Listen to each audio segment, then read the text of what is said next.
Hi everyone, welcome to Alive, my search for the best ways to live.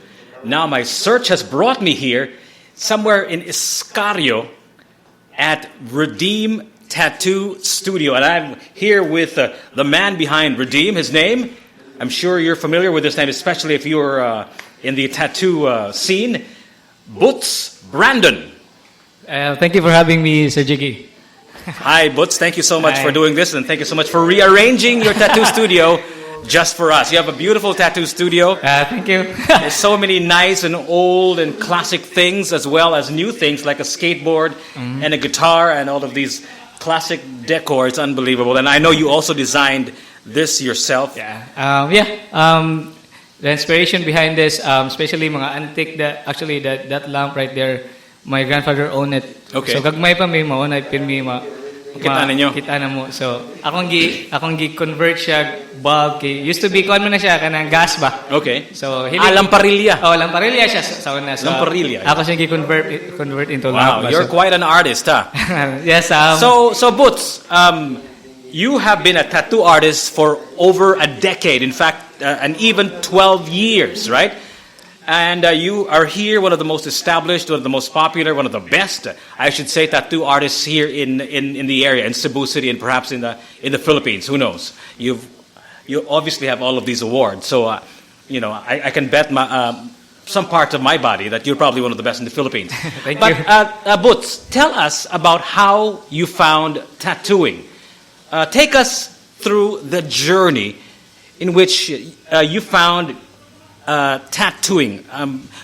Before you became a tattoo artist, obviously, of course, you were a witness of somebody probably having a tattoo or getting a tattoo done. Tell us that ako na mi Boots, a journey when you found tattooing. Go ahead. So way back, uso to ang kanang henna sa Fuente.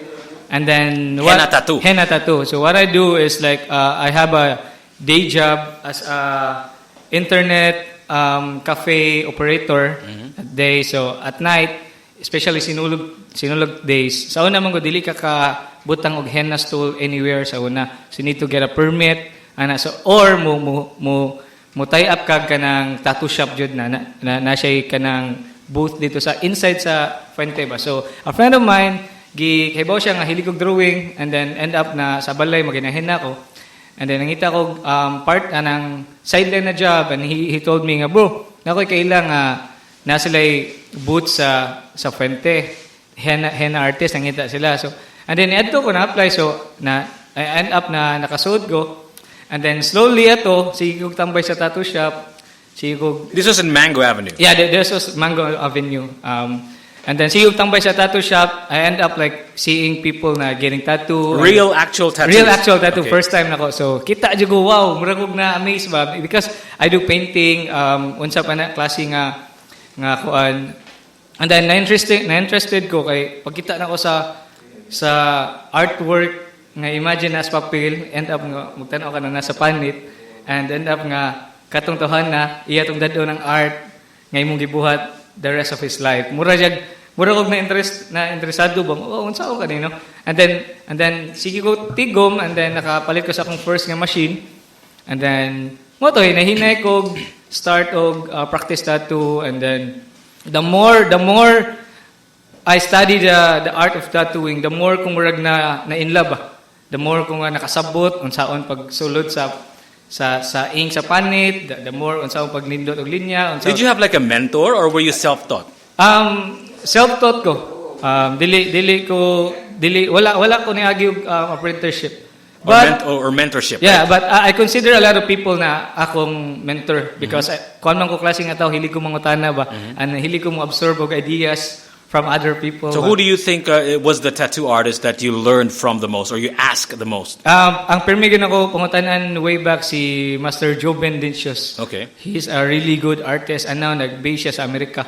And he like daghan pud siya kanang kaagi nga daghan pa siya techniques nga na-share nako ba. I remember kanung kay ko nga before ko mo upload sa akong tattoo, ako pag-send niya, iyang i-aprobahan. So nagita siya iyang gidecline Boots kani tarungan ning lines diri ana ba. So nindot pod nga experience nga naay mga artist ba nga mura siya ni nitabang nimo ba along the way. I know what when you agi apprenticeship, but I consider myself nga like a student ani nga tao, or like Carlo Gabiana inspires me a lot.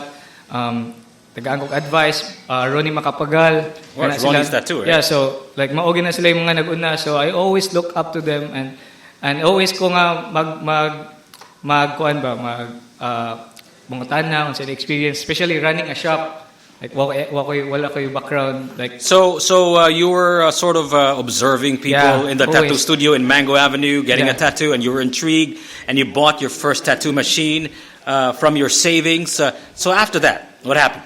After actually I bounced from tattooing and skateboarding because before I became a tattoo artist, I used to compete for lain-lain lugar sa Pilipinas. I even For skateboarding. For skateboarding, and then we even went to Singapore just to shoot a video there for the company that we working to, which is DC Shoes for company. So 6 years ko dito, and then after that, bounce back and forth ako, tattoo dire sa balay, and then skate dire, and then end up na, especially nagkatiguang ta. So natin mga bills na we need to pay and everything, and then I realized na okay, if I focus more on tattooing, I think I can get where I want to go sa akong kinabuhi ba. So Naka, you can make a living. You felt at that time that you could make a living off of skateboarding, but maybe tattooing will do the trick for you. Yeah, I mean skateboarding you can go and judge mabuhi ka na, but way back wala pa giingon ani nga scenario sa way back, meaning to say 1972. No, like maybe like 2000 Okay. 2005 ana ba. Okay. Dili yung kay inana kada ko skateboarding sa una. Okay. So nagip mga parts nga nahilom siya, nagip mga year nga nikusog. So dili gid siya inana ba.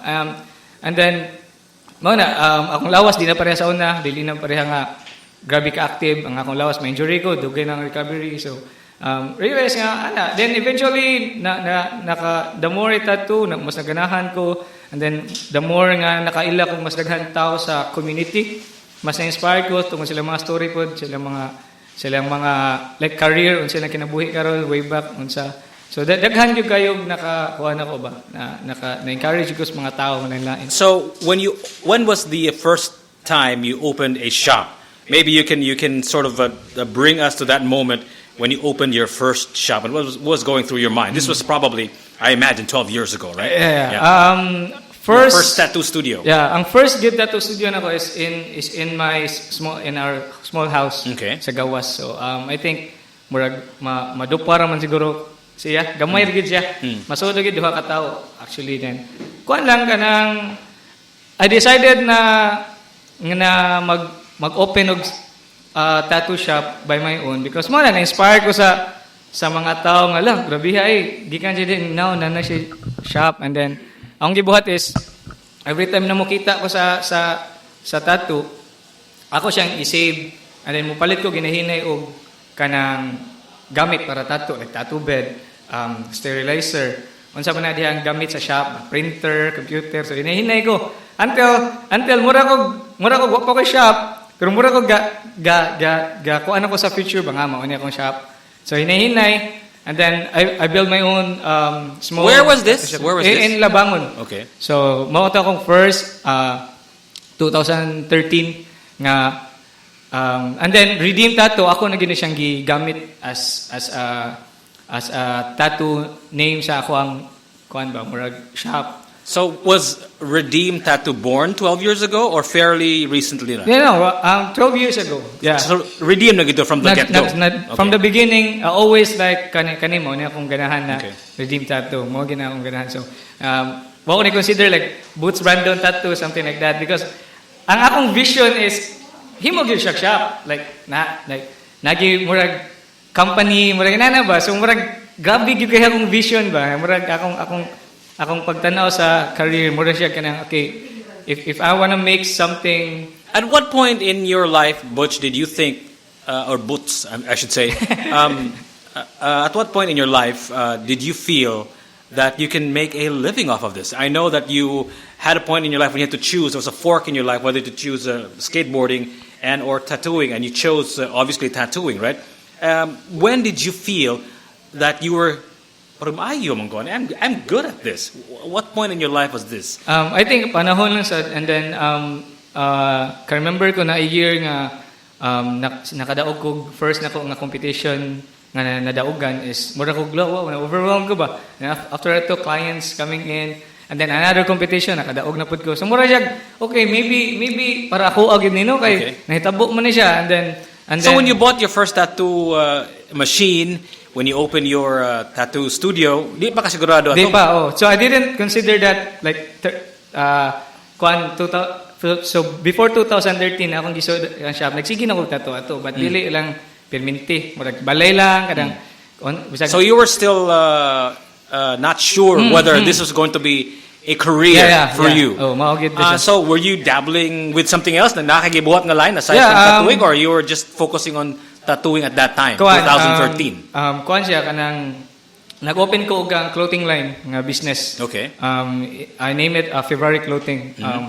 And then nahimo siya for 5 years nagdagan siya, which is nindot ang dagan na to, and then eventually the clothing line, mga local clothing lines ay naghan, and then I realized nga okay, dili gid siya ingnon sad nga kanang like profitable like 100%, but still nindot gyapon kayo. And for me, I always like kanang ang vision magud sa February Clothing is just for the community ba, for the skateboarding community. It's all about like having a small events, and then having like riders nga matabangan nato nga mailado sa community, something like that, and then masponsoran. So mo gid basic so while vision. you were doing a t-shirt business called February, a fashion line, you were also tattooing. Tattooing. So when did your career start picking up? When you started receiving awards? Is that when your sort of your career like took off? I think mauna gito siya, and then I realized nga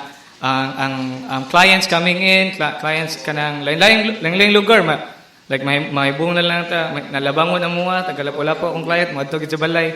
And then among balay kay gamay yung agyanan ba, sumurag gid naka-think ba nga wow, nagid ay tao no nga ganahan gid sa imong agi, moadto gid sila kung bisag asa ka sa suok sa kalibutan. So na-realize ko, okay, if I build up my portfolio and build up my name sa ani nga industry, and maybe like makaabot jud akong sa pangandoy yun sa.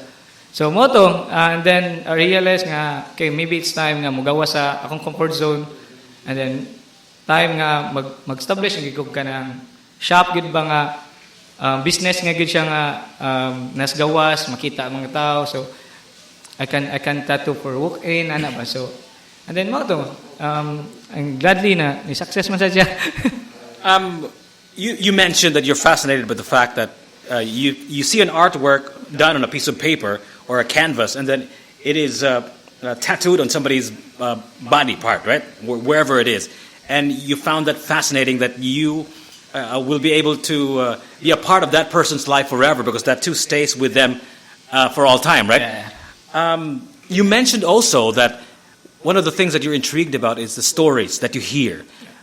So you're sort of like a tattoo artist / psychiatrist for these people, right? So actually, what do you mean by that? What do you mean by stories? Do these people that get tattoos confess to you certain things that you would otherwise they would not tell anyone, because they have to tell you the story about that tattoo? What happens? Actually, I think makarelate gid tanan tattoo artist, and I think that tattoo artist is like a barbers nato ba. Like me, I have like paborito nga barbero, adto ra jud ko niya. Kay magstoryanay mo, magstoryanay mo, kumusta yung mga chismis sa kumusta yung mga. So I think mao sa gid na ang essence sa getting a tattoo ba. As I said, if maybe longer conversations, right? Longer conversations. Patopik ka, 30 minutes, you're done, right? And but sessions nga tag 8 hours. Exactly. So imagine like maybe 2 hours nga waiting ugay, and then 5 hours nga sige lumog storya, and then the more na nakahibaw ka sa iyang story, nakahibaw ka sa iyang gagian, so the more ka murag wow, nindot ta no. And then so that's part of sort of the job, right? Yeah, to listen, right? Yeah, to listen, and also like as an artist, moanhi ang client, they have the idea sa ilang utok. Yeah. So you need to know how to listen po dun sa ilahang ganahan nga design asa ibutang, and then you also kanang explain ba kung let's say ang kani nga area ang ribs dili siya straight, basta imo gid siyang subtone ba, and then ang trabaho sa artist is to provide what is unsa gyud na silang hunahuna nga design ba. And then sometimes like I talk to the client in front, and then sometimes mag-drawing ko whatever nga unsa iyahang ganahan, and end up like okay, maybe sa akong style is akong panihon akong client, and then we can talk personally, and then design the let's say full sleeve, and then one day lang yun na nga dili mi mag-tattoo, magstorya lang mi about sa iyang design, and then after na ako nang trabahoon sa balay, and then makita mi balik or akong isend niya ang design. So it's always like you always listen to your client, and namo gud sa client na mo exist ba nga ay ganahan jud ko ani, but sa iyahang design nga ganahan, and then sa part na iyahang ganahan ni butang complicated, so also you need to go like what's it kana imo explain og tarong ba like ma'am kani so I think mura sa gyud jag kanang unsa na nga makasabot ka sa tao ba. So I heard somebody once say, I remember this years ago, somebody once said, I don't feel strongly about anything in life for it to stay forever in my body. Because tattoos are forever, right? And there's nothing that this person feels. I forgot who I got this quote from. There's nothing that I feel about anything that I want forever. Explain to us the idea of having an artwork on you forever. What happens if, for example, that piece of work is no longer true? You know, for example, if you believe that the world is flat, and you have a tattoo like circle on your body that says that the world is flat, and then you realize, fuck, the world is not flat. The world is actually spherical. So, what are your thoughts about something that stays in your body forever that's no longer true? Do you look back at it and say, hey, this is when I was a fucking idiot, and I thought that... Actually, that's when mo na gitawag na apoy tattoo cover up, or tattoo enhance, or tattoo, or laser tattoo. So, whatever good kay, di man good ka, di as, mo gina, before you get ink, like, think like 100 times, or think about your design, think about, unsa na, because tattoo... So is the world really flat? Yeah. Think about that really hard, right? So, mo gina, if considering like, hey, like, kani common magyud gani, hey, Boots, ko client na nagpatato sa pangalan siyang uyab, and then nagbuwag, and then yan hindi magpa-cover up, and so murag kana. So, so do you design the tattoo in a way nga cover up na nako mo gina. So I don't suggest that. Do you talk to them and ask them about how's your relationship with this person? What's his zodiac sign? Are they compatible? Kung dili compatible, but imo lang hinayo. Dili na ko ni tarong og tattoo. Gibson lang tani kay murag padong gini da. Alams na. And then mo gina, before you get tattoo, you need to think like 100%. Like grabe jud. For me, as daghan we people sometimes buy a lot of things like cell phones, mahal kayo, and then you invest a lot of things na mawala ba. And then for tattooing, for me also it's like an investment ba sa imong self. An investment. Yeah, it's like, same as like, because if you put your tattoo here, mausab gyud ang imong outside appearance, because wala biya na nimo sa una. It's kind of unnatural. Actually. Yeah, so no, nanakay tattoo, so mausab siya, but the thing is, ang kato imong invest is makita nimo, and then maura sa gyud madani mo sa imong grave. Like you buy a lot of things. You buy like expensive painting. You buy like, but a painting's value increases. Increases in time, right? Yeah. A tattoo, does it increase the value? Yeah, but the thing is, can you remove it from your arm and then sell it to somebody else? No. But you know what? Sa Japan, like they have like this bodysuit.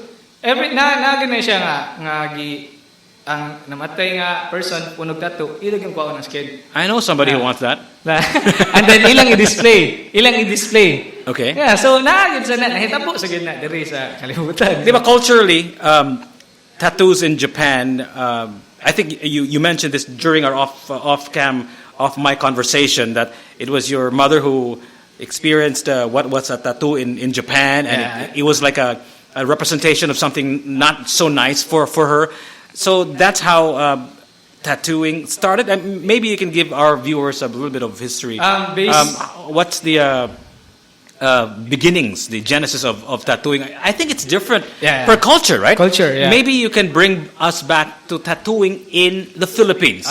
When did tattooing begin? Because I know there's this old lady from somewhere who tattoos sa using Baguio, sa Baguio, right?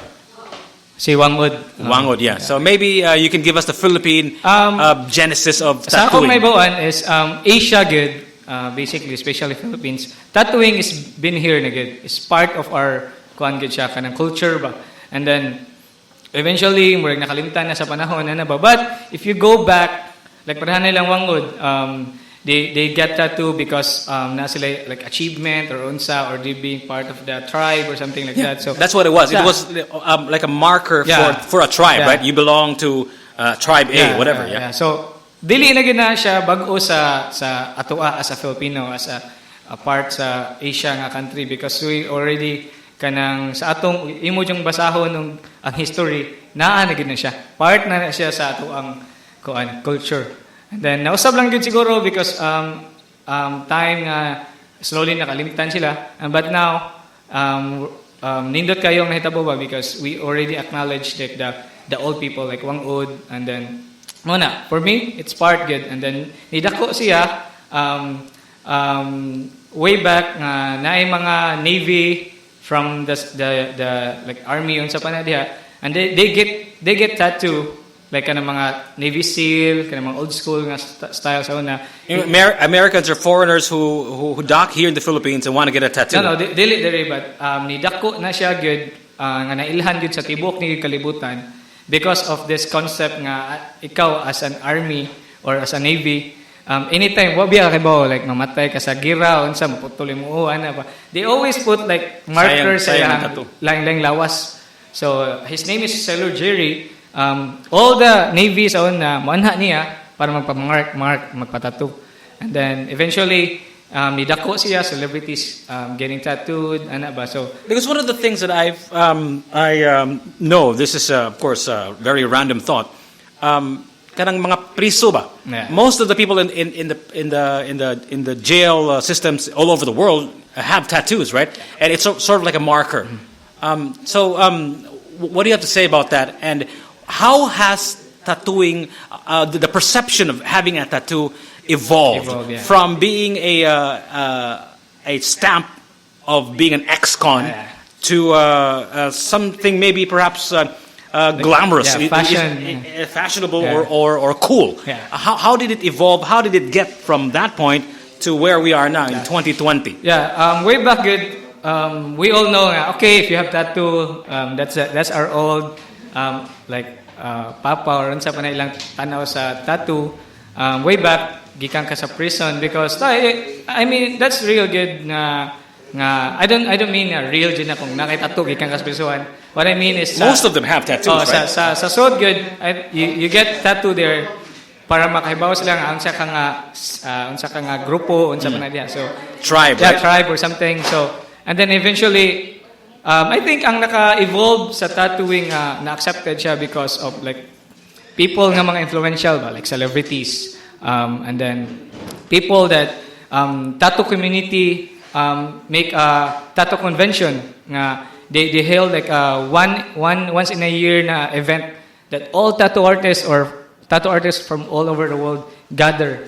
And then from there people can go in bisag unsa pa kada doktor unsa pa na diha musuot ka nga to sa convention you will see different types of tattoo and then nanakay knowledge okay dili man gid ni siya nga dili man gid ni about prison nga style gid and then eventually ang tattoo pud na evolve pud ang mga equipment ang mga ink ang mga the way how the tattoo Technology. presented The technology has improved And then, dramatically. like Aside from the myth of being badass, being an ex-con, what are the other myths about somebody with a tattoo that is not true? That is no longer true, at least. Aside from being an ex-con, what are the other myths that you'd like to correct? Go ahead. I think kuan lang gid basically mga myth ana kanang like gikan sa prison Yeah, aside from that, yeah. gikan sa kuan unsa pa may lain nga kuan na kuan if let's say if nakay if imong profession is kanang like